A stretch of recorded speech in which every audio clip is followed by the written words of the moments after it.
बाबा साहब विदेश से पढ़कर आए थे और उन्होंने गायकवाड़ के यहाँ पर नौकरी की थी। जब उन्होंने वहाँ पर नौकरी की थी तो वहाँ पर उनके साथ इतनी छुआछूत हुई कि वहाँ के चपरासी ने उन्हें पानी तक नहीं दिया, कालीन तक खींच ली, फाइल तक उन्हें फेंक कर देते थे। तब बाबा साहब ने उस चपरासी से पूछा कि भाई आप एक बात बताइए कि मैं एक अफसर हूँ, विदेश से अच्छी डिग्री लेकर आया हूँ, आप एक चपरासी हो, मेरे साथ ऐसा व्यवहार क्यों कर रहे हो। तब उस चपरासी ने कहा था कि आप पढ़ लिख कर ज़रूर विदेश से आए हो, लेकिन आप एक अछूत हो और मैं आपको छूकर अपना धर्म भ्रष्ट नहीं कर सकता। तब बाबा साहब बड़े अचरज में पड़ गए। बाबा साहब सोचने लगे, मैं तो समझता था कि पढ़ लिख कर अपने समाज से, इस गुर्बत गुलामी की ज़िंदगी से इनको आज़ाद कर दूंगा, लेकिन मैं आज फेल हो गया। मैं तो सूटेड बूटेड हूँ, अगर मेरे साथ ऐसा व्यवहार हो रहा तो मेरे समाज के साथ क्या हो रहा होगा। और बाबा साहब मात्र 11 दिन नौकरी कर पाए थे। उस छुआछूत के कारण बाबा साहब वहाँ से नौकरी छोड़कर चले गए। बाबा साहब जब बड़ौदा के रेलवे स्टेशन पर पहुंचे तो बाबा साहब वहाँ बैठकर बहुत रोए। बाबा साहब बैठकर क्यों रोए? क्योंकि बाबा साहब इसलिए रोए थे कि मैं तो समझता था कि अपने समाज को पढ़ लिख कर इस गुर्बत गुलामी की ज़िंदगी से आज़ाद कर दूंगा, लेकिन ये तो बीमारी कुछ और है। और बाबा साहब वहीं से बाबा साहब ने एक संकल्प भी लिया। बाबा साहब ने संकल्प लिया कि मैं जब तक इस अपने समाज से इस चीज़ को ख़त्म नहीं कर दूंगा तब तक मैं पीछा नहीं छोड़ूंगा और मैं लौटकर अपने समाज के बीच नहीं जाऊंगा, चाहे मुझे गोली ही मारना पड़े। तब बाबा साहब ने इन सारी चीज़ों का अध्ययन किया। बाबा साहब ने जाना कि आखिर ये बीमारी क्या है। तब बाबा साहब को पता लगा कि धर्म शास्त्रों में ऐसी बातें लिखी हुई हैं जिनके कारण ये लोग उस पर चलते हैं। तब बाबा साहब ने धर्म ग्रंथों का अध्ययन किया तो बाबा साहब को पता लगा कि सारे धर्म ग्रंथ तो संस्कृत में लिखे हुए हैं, लेकिन बाबा साहब उस समय भी कई भाषाओं का ज्ञान था, लेकिन संस्कृत पढ़ने का अधिकार इस भारत देश में बाबा साहब को उस समय भी नहीं था। बाबा साहब हारे नहीं, बाबा साहब संस्कृत पढ़ने के लिए फिर विदेश गए और संस्कृत पढ़कर आए और सारे धर्म शास्त्र उन्होंने जब खंगाले तो उन्हें एक मनुस्मृति नामक पुस्तक मिली। मनुस्मृति नामक पुस्तक जब मिली, जब बाबा साहब ने उसे पढ़ा तब पता लगा कि उसमें हमें अनेकों अधिकारों से वंचित किया हुआ था। हमें सुबह शाम निकलने का मतलब अधिकार नहीं था, अच्छे कपड़े पहनने का अधिकार नहीं, शिक्षा का अधिकार नहीं, हमारी नारियों को पूरे कपड़े पहनने का अधिकार नहीं। तब बाबा साहब ने कहा ये मनुस्मृति ही मनुष्य स्मृति है। और तब बाबा साहब ने 25 दिसंबर 1927 को इसको आग के हवाले किया और तभी से हम इसे अपने आज़ादी का दिन मनाते हैं। लेकिन बाबा साहब जब इतिहास में इसका गहन अध्ययन कर रहे थे तब बाबा साहब को एक पन्ना इतिहास में और मिला। वो क्या मिला कि वो ये मिला कि यहाँ 2500 वर्ष पहले बौद्धों का शासन रहा था। तब बाबा साहब ने सोचा कि यहाँ बौद्धों का शासन क्या था। तब बाबा साहब ने उस पर रिसर्च की तो पता चला कि बौद्धों के शासन में तो यहाँ समानता थी, समता स्वतंत्रता थी, न्याय बंधुता थी, सभी को समान अधिकार मिला करते थे।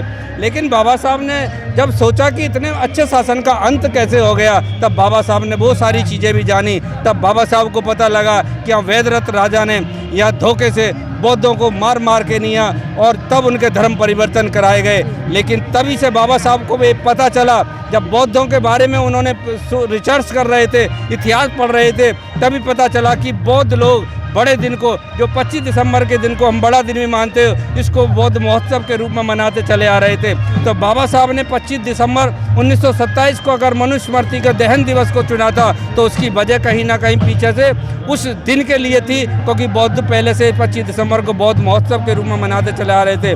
लेकिन ये भीम ज्ञान चर्चा जो नोएडा टीम है, इसे कई वर्षों पीछे से और पारंपरिक बौद्ध महोत्सव के रूप में मनाती चली आ रही है। ये उस मनुष्य स्मृति से, उस आज़ादी का दिन है, क्योंकि बाबा साहब ने भी कहा था कि आज के बाद मेरा समाज इस गुर्बत गुलामी की ज़िंदगी से आज़ाद रहेगा। और बाबा साहब ने उसके बावजूद भी बहुत लड़ाई लड़ी और बाबा साहब ने जो संकल्प लिया था, बाबा साहब ने जो मनुस्मृति जलाने के वक्त कहा था, वो बाबा साहब ने आगे चल के संविधान के रूप में हमें लेखबद्ध वो सारे अधिकार हमें वापस दिलाए और हम तभी से इस बौद्ध महोत्सव को यहाँ पर बड़े अच्छे से सेलिब्रेट करते हैं। जी, क्या कारण है कि बाबा साहब ने मनुस्मृति को जला ही दिया? उसको बाद में बंद भी तो कर सकते थे, लेकिन जलाने का क्या कारण था?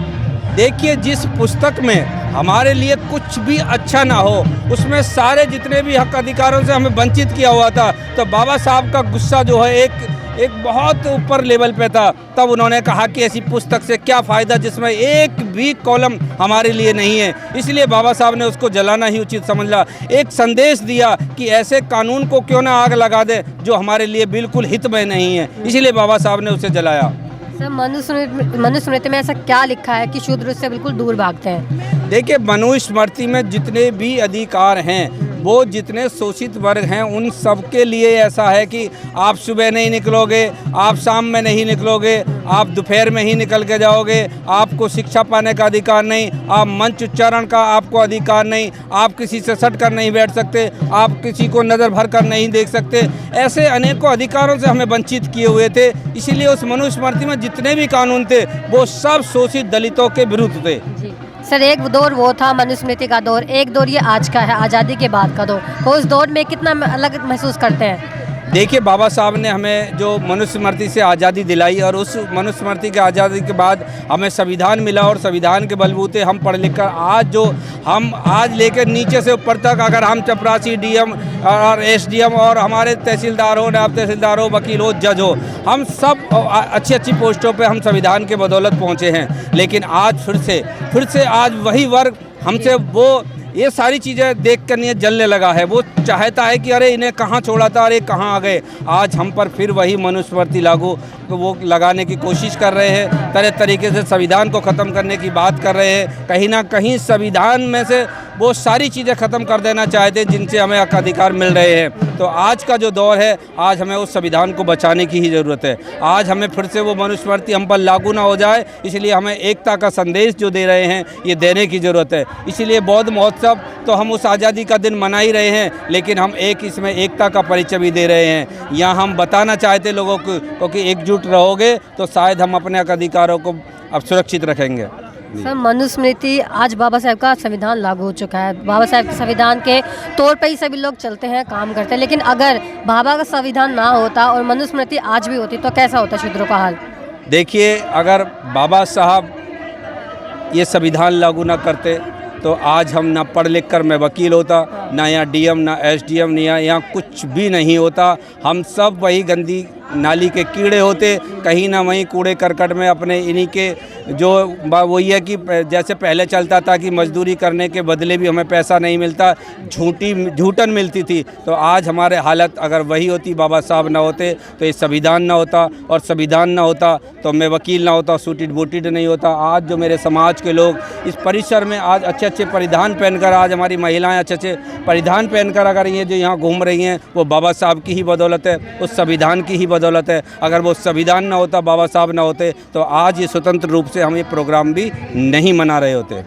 तो बाबा साहब के संविधान का ही एकमात्र कारण है कि आज लोग सूट बूट पहन रहे हैं, वकील बन रहे हैं, प्रोफेसर बन रहे हैं। अगर संविधान ना होता तो शायद लोगों की हालत कुछ और ही होती। सर, धन्यवाद आपका हमें समय देने के लिए। जी, आपका भी बहुत बहुत धन्यवाद SM न्यूज़ का।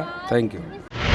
अगर आपने अभी तक हमारा चैनल सब्सक्राइब नहीं किया है तो सब्सक्राइब करें और घंटी का बटन बिल्कुल भी दबाना ना भूलें ताकि सभी लेटेस्ट खबरें पहुंच सकें आप पे सबसे पहले।